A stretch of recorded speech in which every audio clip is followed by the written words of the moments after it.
I'm Richard Jones. Well, anyone looking at the state of the world today, here at the beginning of the 21st century, must certainly be impressed with the amount of decay and destruction we are living in. There's no need really to go through the litany of symptoms. They're well known to all of us. This may seem to be a rather depressing beginning to what I know you're going to find to be a fascinating interview. But one thing I've learned from Dr. Norberto Keppe, the brilliant Brazilian psychoanalyst and social scientist, is that acknowledgement of our problems is the first step towards solving those problems. Well, this interview is going to go deep into the mistakes and problems of humankind. Dr. Norberto Keppe has been exploring the root causes of our collective problems for decades. Out of his private clinic in São Paulo, Brazil, the largest private clinic in Latin America, he sees clients and has written and published over 30 books on themes as diverse as art and aesthetics, metaphysics and philosophy, the origin of illness, and the pathology of power. He addresses the fundamental psychological problems from which stem all of the issues that we face in humanity today. This is essential viewing for all of us. In early September 2001, I sat with Drs. Keppe and his colleague Dr. Claudia Pacheco just days before the attacks on the World Trade Center. And they elaborated an extensive perspective on the state of humankind here at the beginning of the third millennium. I found the discussion exhilarating and provocative. I hope you do too. In, I think it was the late 70s, you had a discovery that after studying for years and teaching and seeing clients as a Freudian therapist, you came across a discovery that changed your way of viewing the human being and the way you work with your clients. What was that discovery? O que acontece foi que a psicanálise freudiana não estava dando os resultados que esperavam no mundo todo. Até 1950 não funcionou como o próprio Freud esperava, por causa das teorias então sexuais que ele colocou como base das neuroses. Então, uma discípula dele chamada Melanie Klein, ela verificou que o problema maior estava em algo que o próprio Freud descobriu no hospital psiquiátrico, que ele chamou de inveja dos doentes mentais mais graves. Mas o Freud não teve a paciência de mudar toda a metodologia dele. Então ele estava não disposto mais a mudar o estilo que ele trabalhava por causa da idade, e ele conservou as ideias. E a Melanie Klein mudou a ideia freudiana para a questão da inveja. E na Inglaterra foi aceita então essa orientação. And what did Melanie Klein mean by envy? Inveja, ela queria dizer um sentimento de querer destruir o bem do próximo. Então, na questão da inveja, o doente, principalmente o doente mais grave, que até hoje a gente lida diariamente, nota que o doente mais grave tenta estragar tudo o que o outro tem.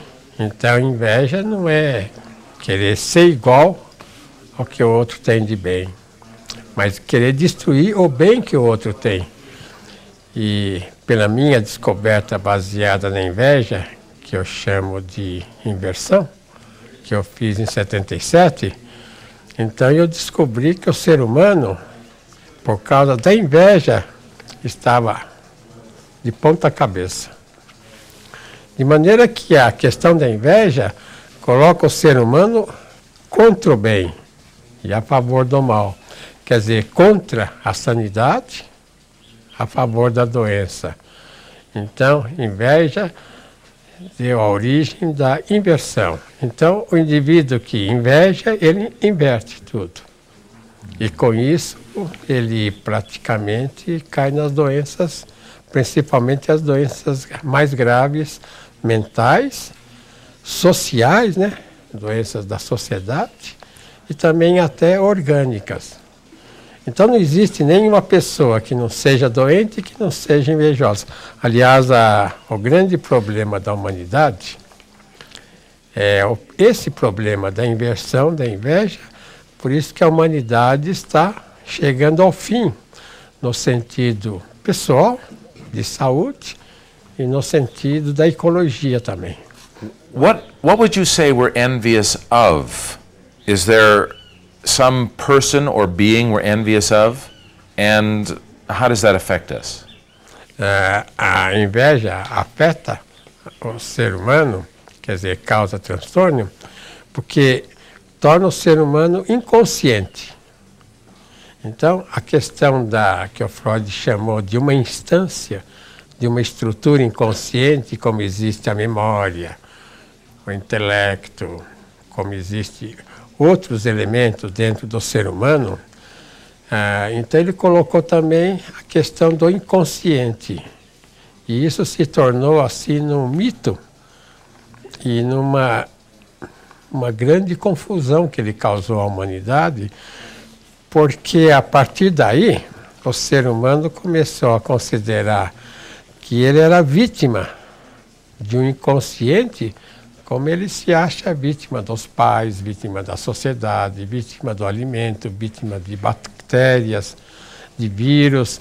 Então o ser humano acha, pela exposição do Freud, pela orientação freudiana, que tomou toda a sociedade humana, que ele é vítima de algo interno, chamado inconsciente. E a orientação, inclusive, em Viena, a partir de 1950, 60, com Viktor Frankl, com o próprio Igor Caruso, com os outros analistas que viram que o freudismo não deu certo, a orientação em Viena é mais procurar a questão da conscientização, da consciência. Então eu trabalhei com o Viktor Frankl 3 anos no Hospital de Policlínicas da Universidade de Viena. E nós focalizávamos mais a questão da consciência. Então eu descobri que a questão do inconsciente não é uma instância que o ser humano tem, mas a questão do inconsciente é mais uma atitude que o indivíduo tem contra a consciência. Então ele se torna inconsciente praticamente. So the unconscious doesn't exist as an entity. Não existe, porque o ser humano ele não pode ser criado de uma maneira menor para se desenvolver. Então a questão, por exemplo, da inteligência. O ser humano recebe na estrutura dele, na estrutura mental, todo o conhecimento possível que um ser humano pode ter. Então vamos dizer que ele recebe desse tamanho, uma inteligência, uma percepção. E ele, devido a essa atitude invertida, de inveja, ele vai negando aquilo, vai negando. Então, com a idade, ele vai diminuindo, a ponto dos 27 anos, ele diminui tanto a percepção, a inteligência, que ele já não entende mais o mundo. Então, ele entra naquilo que eu chamo de corrupção. Então, cada vez mais ele tende para a morte, tende para os vícios, tende para a corrupção e para o fim da vida dele. We normally see envy as jealousy of someone. For example, I have a neighbor who has a bigger car than me, and so I'm envious because I want that car myself. But you see it in quite a bigger way. Would you talk a bit more about that? How you see envy? A ideia que o mundo tem é que a inveja seria praticamente, né, uma ideia de crescimento. Mas a inveja é geralmente negar não só o que o outro tem, mas o que a própria pessoa tem. Porque a questão, por exemplo, da vida, o ser humano, ele sabe que a vida não pertence a ele, não foi ele que criou a vida dele. Então ele nega. E com isso ele também nega a existência de uma vida melhor nos outros. Então ele tenta destruir não só o que os outros têm, principalmente, mas também o que ele tem. Agora, isso ele faz de modo inconsciente, porque a inveja, sendo contra o bem, a privação do bem, também vai tirando a inteligência dele, vai tirando a consciência. Então a questão da inveja, da inversão, leva o ser humano a um estado inconsciente realmente, mas pela atitude que ele tem contra a consciência. Alguns exemplos práticos de inveja que a gente verifica no atendimento dos clientes, mas mesmo na nossa convivência, quando um casal, por exemplo, um tem inveja do outro e um tenta sabotar o desenvolvimento do outro. Então, é como se fosse uma gangorra. Quando um está melhor, está querendo subir, o outro entra em depressão, entra em crise e vice-versa. Existe muito esse tipo de relacionamento de inveja entre um casal. Quando um deles começa a tentar se desenvolver, o outro tenta afundar e vice-versa. Outra questão, por exemplo, que a gente verifica muito é a eterna insatisfação que as pessoas têm. Estão sempre insatisfeitas.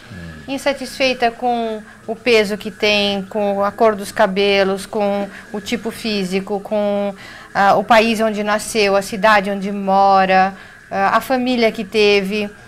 Acredita que a vida dos outros é mais fácil do que a própria vida, que ele foi menos beneficiado pela vida do que as pessoas de sucesso. Esse é um exemplo típico do invejoso, está eternamente infeliz e insatisfeito. And how does that demonstrate envy, Dr. Claudia? Então, porque a inveja faz com que a gente se torne inconsciente do bem, do belo e do verdadeiro, da beleza que existe nas coisas, nas pessoas, na nossa vida, em nós mesmos, do valor das coisas que nós temos. Então, a nossa tendência é sempre queremos outra coisa.